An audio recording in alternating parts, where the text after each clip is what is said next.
esse texto, inclusive, gente, que tá entre parênteses do Boris Fausto, ele é um texto muito bom sobre a história do Brasil. Ele é uma bíblia, assim, mas é muito melhor que qualquer livro didático de linguagem fácil, tá? Abre aspas. As invasões holandesas que ocorreram no século XVII foram o maior conflito político-militar da colônia brasileira.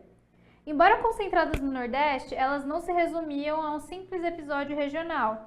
Ao contrário, fizeram parte do quadro das relações internacionais entre os países europeus, revelando a dimensão da luta pelo controle do açúcar e das fontes de suprimento de escravos. Sobre o tema destacado acima é correto. A invasão holandesa, está falando da invasão holandesa, ela foi incentivada e patrocinada pela Companhia das Índias Ocidentais, que era uma associação comercial formada entre o Estado holandês e a burguesia holandesa. Então, era o Estado holandês financiando a burguesia holandesa e a criação da Companhia das Índias Ocidentais, que estava ali para atuar na região do Atlântico.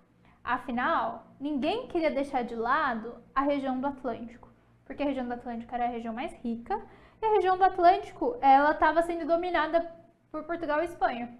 E tanto a Inglaterra quanto a Holanda, eles não queriam deixar só na mão de Portugal e Espanha. Então, o maior interesse da companhia era romper com a proibição do rei espanhol, do Felipe II, de que as colônias espanholas não podiam fazer comércio com a Holanda. Tá? Então, sobre o tema destacado no texto acima, o correto é afirmar que Domingos Fernandes Calabar foi o personagem principal das forças luso-brasileiras lutando heroicamente até o final de Portugal, que lhe deu o título de príncipe. Isso não é o ponto principal, não é o tema destacado no texto acima, tá? B. A ocupação das zonas de produção açucareira na América Portuguesa e o controle do suprimento de escravos teve como principal interessada a maior companhia de comércio da época, a Companhia Holandesa das Índias Ocidentais, financiadas com capitais do Estado e de financistas particulares. Essa está correta. É uma boa definição, inclusive, vocês podem até anotar no caderno. C. O despotismo de Maurício de Nassau em Pernambuco levou a sociedade local a se levantar contra o período da pobreza imposto por ele em 1730. Não. Você não tem esse período de pobreza e o Maurício de Nassau ele não tinha essa característica despótica. Então isso não tem nada a ver. D. O projeto holandês de colônia de povoamento similar ao dos Estados Unidos poderia ter estimulado um desenvolvimento autônomo à colônia brasileira com base na industrialização. Você não tem um desenvolvimento de colônia de povoamento por parte da Holanda no Brasil, tá? Esse processo de colônia de povoamento ele foi específico nos Estados Unidos por uma questão característica da colonização americana, que não era de colonização de povoamento. Eles não saíram Bom, o que é colônia de exploração e colônia de povoamento?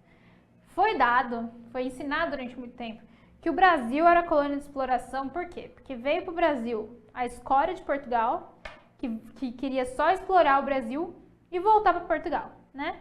E nos Estados Unidos a população foi para ficar, para se estabelecer no local, então para crescer, para se desenvolver na terra. O que acontece é que quem foi para os Estados Unidos foram as pessoas que não tinham mais opção na Inglaterra, era a morte ou América. Então foram para a América. Segundo, que eles não conseguiram estabelecer nenhum tipo de cultivo que levasse ao mercantilismo, porque a região norte-americana, aquela região das Três Colônias, ela não era propícia para esse tipo de cultivo.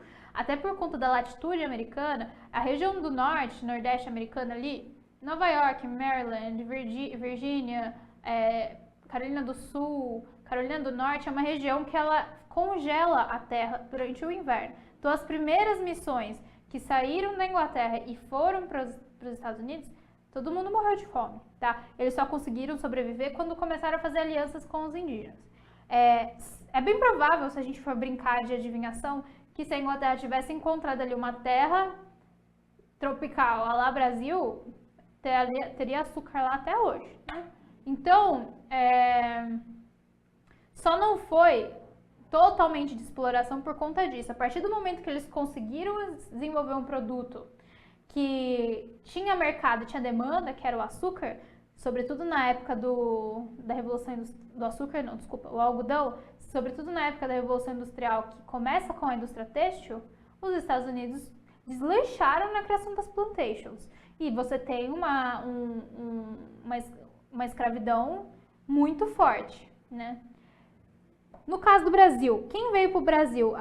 Os primeiros portugueses que vieram para o Brasil com as capitanias hereditárias, eles eram da elite portuguesa e essas capitanias foram dadas pela coroa portuguesa a essa elite para eles se estabelecerem no Brasil. Então cai por terra essa ideia de povoamento, de que só veio aqui para explorar e ir embora. Não.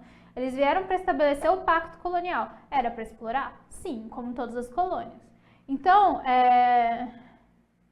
quando fala que o projeto holandês queria o estabelecimento de uma colônia de povoamento, não queria o estabelecimento de uma colônia de povoamento, que nem essa ideia de colônia de povoamento existia. E as batalhas de Guararapes marcaram a tomada de Recife pelo exército luso-brasileiro, formado majoritariamente por índios tapuias, que com sua técnica de guerra avançada foram decisivos para a derrota dos holandeses. Também isso está incorreto. A alternativa é a B.